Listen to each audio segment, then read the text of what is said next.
Charlie side to enter from the east end. The other side.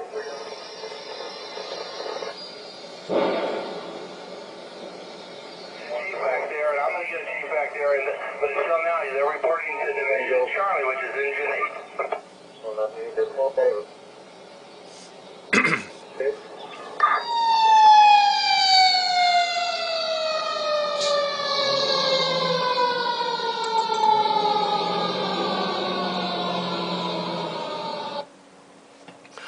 Boy, that was quite a morning for all of us at Universal Studios, and having a large studio backlot fire back in 2008 on June on a Sunday morning reminds me of another Sunday morning when our family was on the way to church when I was 6 years old. And what was occurring at that time was that there was a huge backlot fire on the great backlot of MGM.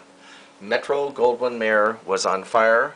They lost a tremendous amount of the backlot, including the animations building where they did a lot of the Tom and Jerry cartoons. And I'll tell you, it really was quite a shock then, just like it was a shock at the time of Universal. Well, MGM is the greatest motion picture studio in the world. They've had the reputation of making the finest motion pictures, the musicals. And just to tell you a little bit about that, I'd like to use a section from That's Entertainment 1974 with actor Peter Lawford.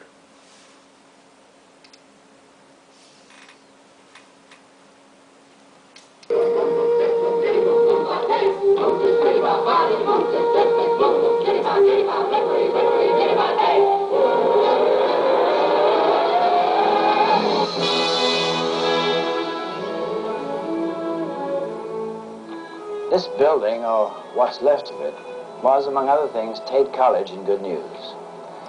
You might say that June Allison, Mel Torme, and I graduated from here. We were all under contract to MGM in those days, and the studio pretty much told us what pictures we were going to appear in. They put us in dramas, comedies, and in my case, and don't ask me why, an occasional musical. As a singer or dancer, I was ill-equipped to compete with Astaire or Kelly, but we did what we were told to do.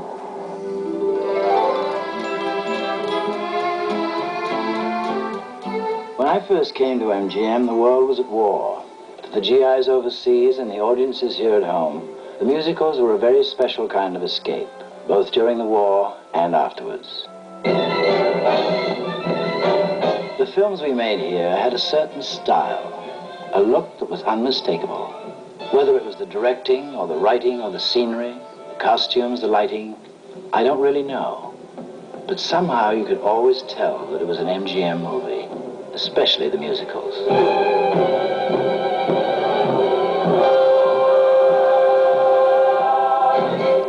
All right, cut it.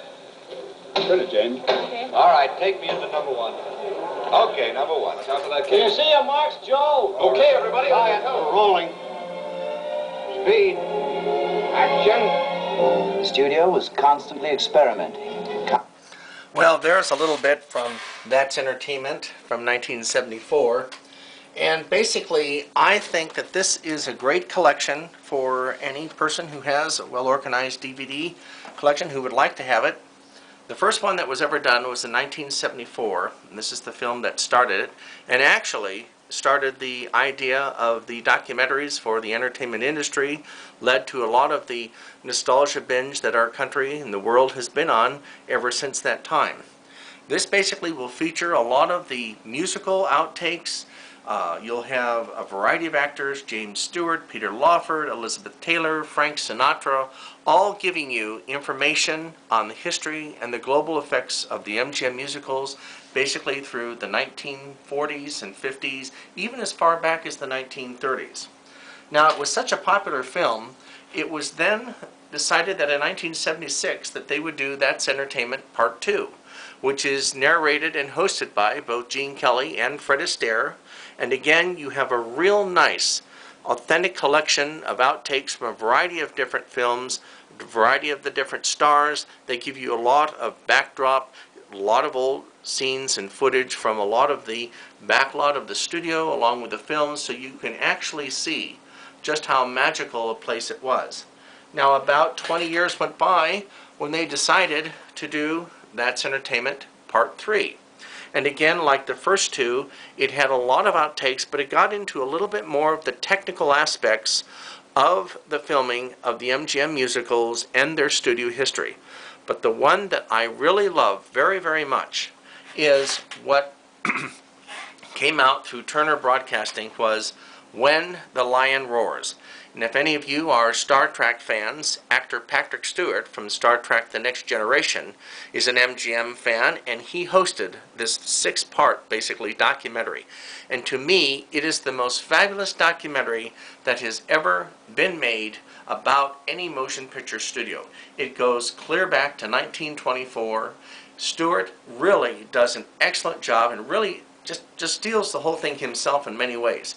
He goes into all of the knowledge of Irving Thalberg, Louis B. Mayer, going up all through the movies through World War II, going through the musicals through the 40s and the 50s, and even taking MGM all the way up through the 1990s to when it was sold out. You have Ted Turner on here. He's discussing it, how he would have liked to preserve the studio, preserve the magic of MGM. And again, MGM has not gone away. They've taken a different path. They've gone into MGM theme park and resorts. They have a beautiful new office building. They are continuing to distribute films. The most recent one that's going to be coming out is Fame, so that's one to look forward to. But again, I really advise anybody, if you are an aficionado of the film industry, or especially with MGM, purchase one of these films, and that is When the Lion Roars, hosted by actor Patrick Stewart.